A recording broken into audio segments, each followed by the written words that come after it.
Alright guys, this is our weekly solo player's guide to the Nightfall. This week's strike is Sepiks Perfected, so make sure you've got any kind of fallen extra damage weapons you got with you, but we'll get into that in a minute.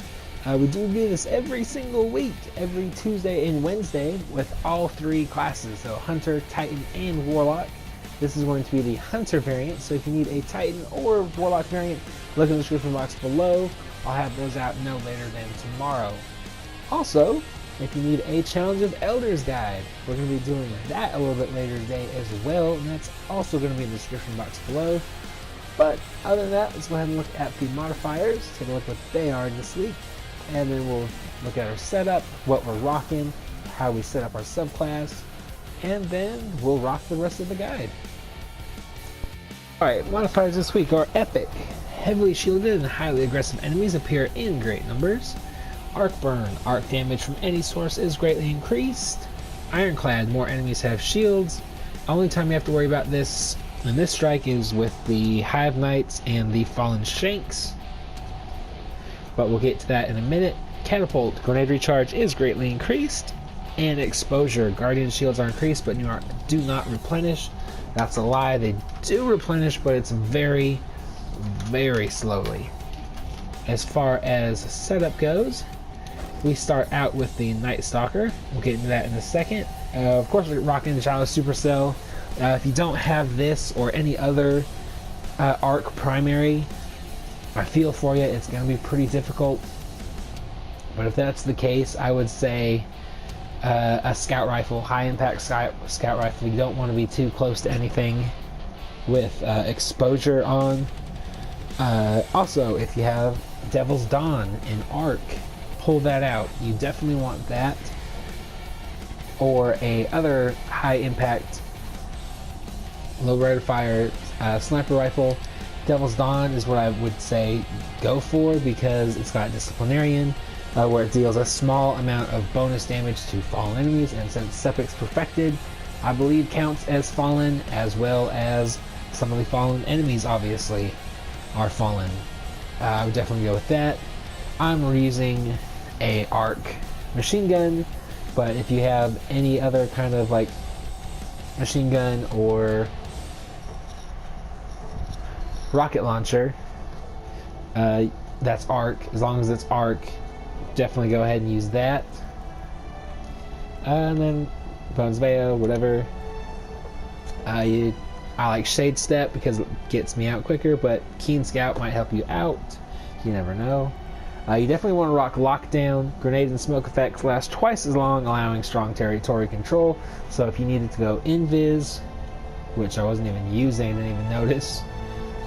If you need to go Invis or throw a grenade, they'll last double the amount of time, so you can get away a little bit easier. Vanish and Smoke is probably what you want to be rocking since you're soloing. I like Bloodbound. You'll see why I actually do use it in this strike. It's why it's my preferred version for most occurrences. But Black Hole is also pretty good. I would, if you stick with it throughout the entire strike, I would use that on Sepiks.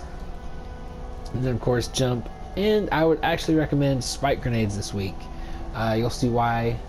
Though it doesn't make a big difference, it does make a very slight difference. You'll see.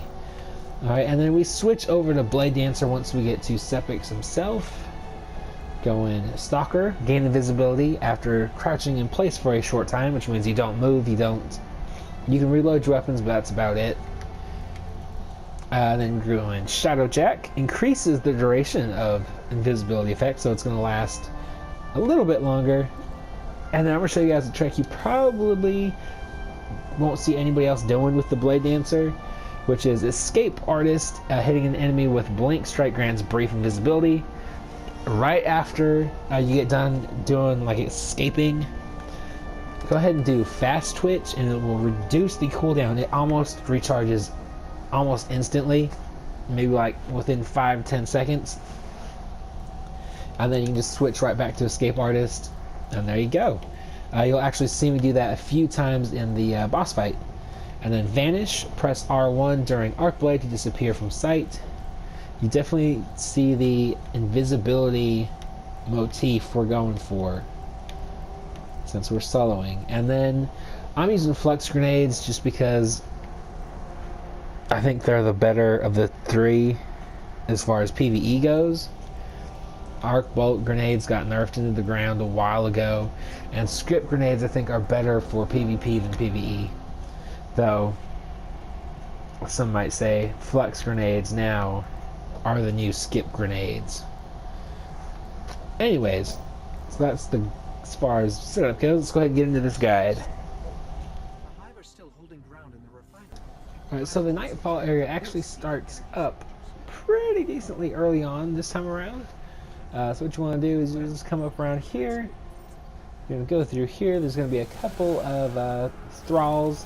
There's going to be an acolyte or two, and then there's going to be one knight. You want to take out that knight as quickly as possible because I do believe he's doing the Arc Mega Blast. Might be wrong, but I'm pretty sure he is. Yeah, he is. So take him out as quickly as possible, and then go ahead and move right on into the next area.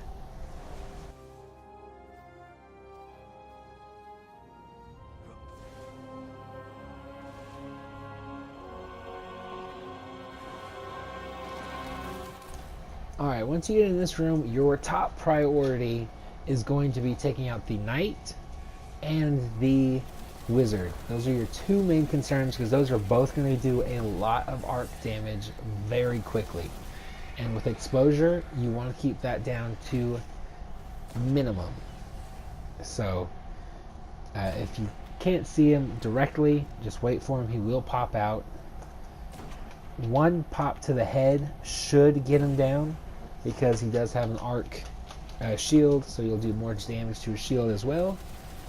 And then just take out the rest of these guys. There's going to be a captain, some vandals, and a couple more acolytes. Nothing too major. And then once you take out these guys, go ahead and start up the encounter. Once you do that, go ahead and jump up here. This is going to be your safety area for the most part. You might want to go down there and fight some stuff, but for the most part, I would suggest staying down here. If you have a tether ready, go ahead and use that. And right there is exactly why I like using Bloodbound. It takes out everything it's touching. After that, try to take out as much as you can before you go down here. Just be aware that those thralls, I believe, are also doing arc damage, as well as any knights with swords. Those will also be doing arc damage. You won't have to worry about them until the second wave, I believe. So, keep that in mind. If any thralls get under there, throw a spike grenade right about there. It'll take care of them. Watch out for exploder thralls. They will do arc as well. And then be careful of these guys. They will spawn in, but for some reason, if you're on top of the crate right there to the left, they won't come out, and it can be a little bit annoying, especially with a knight shooting at you the way this one is. There you go, just one quick headshot with him and you'll be down. Now if they do get stuck, you will have to run up and run up to these doorways where they spawn in, and they will eventually spawn in. I don't know why they get stuck like that. Some weird glitch. It might help you out though. Yeah, these guys are definitely doing arc. Once you hear the ghost start talking again, go ahead and make sure you run all the way back, because this wave, I believe, has a couple wizards with you, as well as 2 or 3 knights. So be very careful. Once you take out them, of course you're going to get the thrall wave again, and then you're going to get 3 majors that you have to kill before the door unlocks completely. You're going to get 2 hive Knights that are majors, those are going to have swords, so you don't have to worry too awful bad about them. And then one major wizard, and you'll have to kill all 3 of them before the door unlocks, so be very careful with the wizard. The knights, you don't have to worry too much about as long as you take them out quickly, which shouldn't be too difficult as long as you're using arc weapons. But once you do that, we'll go ahead and move on.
Once you turn this corner, there's going to be some thralls, a couple acolytes, and a knight. Just be careful of the knight.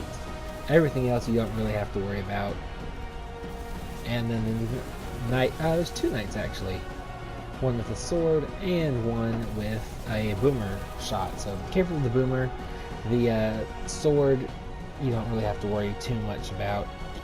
And then we're going to go ahead and move on into where the tank would be, but if you get the same version that I do, you're going to get a bunch of hive. So make sure you bring a few special ammo synths. Go ahead and take out whatever wizards you can.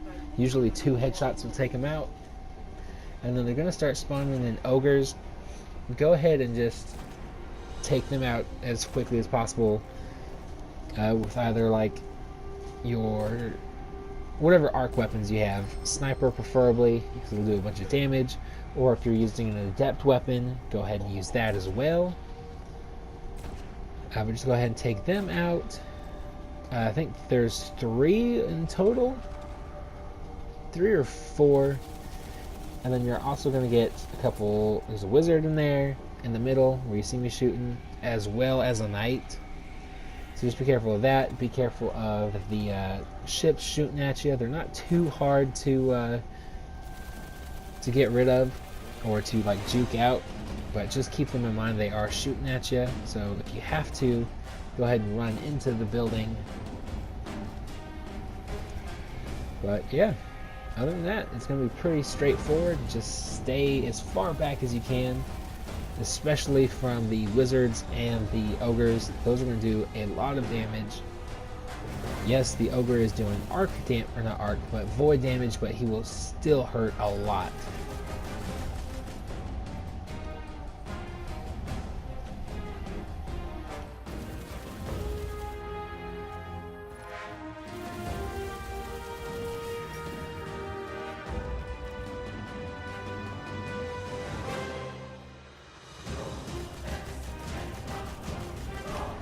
Once you kill the final ogre, there's going to be, or just before, maybe you kill the second one, Fallen are going to spawn in, so you're going to want to still stay back, but you don't have to worry about them as much as if there's any remaining hive. They're going to be doing arc damage to them, so it's nothing too crazy. And then just take them out, and then we'll move on.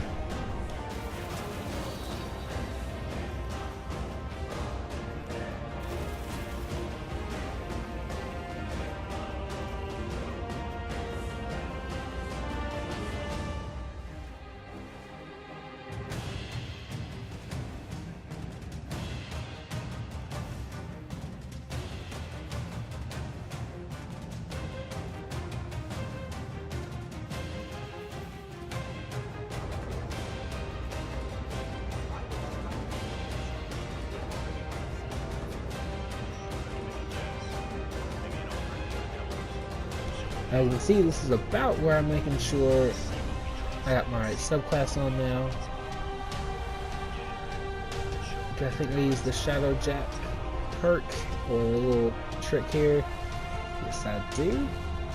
Make sure you're completely ready to go. And then once you come in, you just go ahead and start shooting all the hive. Or not the hive, but the Fallen. And to get Sepiks' shield down, and you'll begin the encounter. Once you kill everything and the shield goes down, go ahead and do as much damage as possible. Use your heavy, use your sniper, use your primary, use your grenades, since those spawn in pretty decently quickly, especially if you have full, 300 discipline. That way your grenades recharge a whole lot faster. And then I believe the first shield is going to be arc, and that is when you're going to want to definitely be in the safe zone, which you'll see me go to in a second. Actually right now, you definitely want to be back here. If you get hit with those arc cannons, they are going to hurt like hell, so just be very careful of that. This is pretty much where we're going to stay for the rest of the strike. Just keep in mind that every time that shield goes up, more enemies will spawn in, including a major captain and a normal captain with corresponding shock cannons or void cannons or solar cannons to the shield. So whatever the shield is, that's what the cannons are going to be.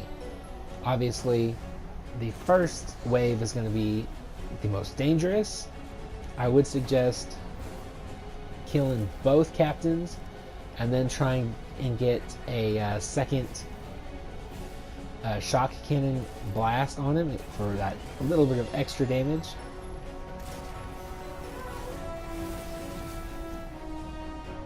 Even if you have to waste your super to do it, that's fine. It's not really a waste if you get the job done, right? For whatever reason, I didn't get a hit marker on him, but I did do damage. You'll see his damage dropped a lot. Well, maybe not a lot, but a pretty decent amount. So anytime he's in your sights, do whatever damage you can on him, even if it's just from your primary. You always want to constantly be doing damage to Sepiks, unless you're going after a shield or he's not in your sight lines. I wouldn't go stretch out too far from this area.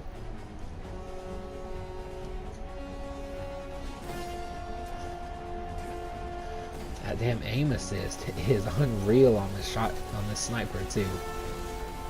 But go ahead and kill everything, or at least kill the 2 captains. Shoot the cannons.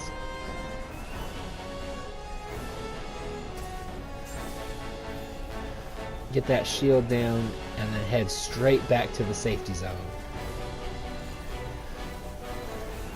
And then that's pretty much going to be it. It's just going to rinse and repeat from that. Just, like I said, stay here, do damage whenever possible. If you have to, you can duck way back in the corner. The only thing I would say keep an eye out on is if he gets here, you want to back up as far as possible. Because he will do like a weird kind of that right there, that little weird melee kind of attack. And it will hurt, maybe even kill you if you're low enough light level, if you're not careful. But other than that, that's going to do it for this video. Stay tuned to the end if you want to see my rewards. Got nothing too awful interesting, but if you do want to see those, they're there for you. I'm going to let this play out. Remember to look down the description box below if you need a Titan or Warlock guide, and also a Challenge of Elders guide. And yeah, other than that, I'll talk to you guys later.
Sepiks was the Splicer's next big play.